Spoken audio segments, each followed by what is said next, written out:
فرامین حضرت ابو ہریرہ رضی اللہ عنہ، اگر آدمی کے کانوں میں پگھلا ہوا سیسا ڈال دیا جائے تو یہ اس کے لیے اذان سن کر مسجد میں حاضر نہ ہونے سے زیادہ بہتر ہے۔ جن گھروں میں اللہ پاک کا ذکر ہوتا ہے، اہل آسمان ان گھروں کو ایسے دیکھتے ہیں جیسے تم ستاروں کو دیکھتے ہو۔ حضرت عطا رحمت اللہ علیہ سے روایت ہے کہ حضرت ابو ہریرہ رضی اللہ عنہ نے فرمایا، جب تم 6 چیزیں دیکھ لو تو اگر تمہاری جان تمہارے قبضے میں ہو تو اسے چھوڑ دو۔ اسی وجہ سے میں موت کی تمنا کرتا ہوں، اس خوف سے کہ کہیں ان چیزوں کا زمانہ نہ پالوں جب بے وقوف حکمران ہوں، فیصلے بکنے لگیں، جانیں محفوظ نہ رہیں، رشتے کاٹے جائیں، قوم کے محافظ قوم کے لٹیرے بن جائیں اور لوگ قرآن مجید گا کر پڑھنے لگیں۔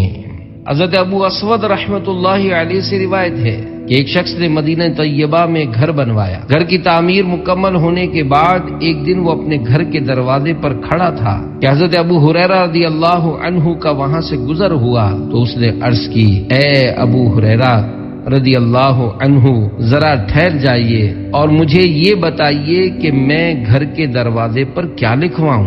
آپ رضی اللہ عنہ نے فرمایا، لکھواؤ، گھر ویران ہونے کے لیے ہوتے ہیں، اولاد فوت ہونے کے لیے اور مال ورثہ کے لیے جمع کیا جاتا ہے۔ اس وقت وہاں ایک اعرابی یعنی دیہات کا رہنے والا بھی موجود تھا۔ اس نے کہا، شیخ تم نے کتنی بری بات کہی ہے۔ گھر کے مالک نے اعرابی سے کہا، تیری ہلاکت ہو، یہ نور کے پیکر تمام نبیوں کے سرور صلی اللہ علیہ وآلہ وسلم کے صحابی حضرت ابو ہریرہ رضی اللہ عنہ ہیں۔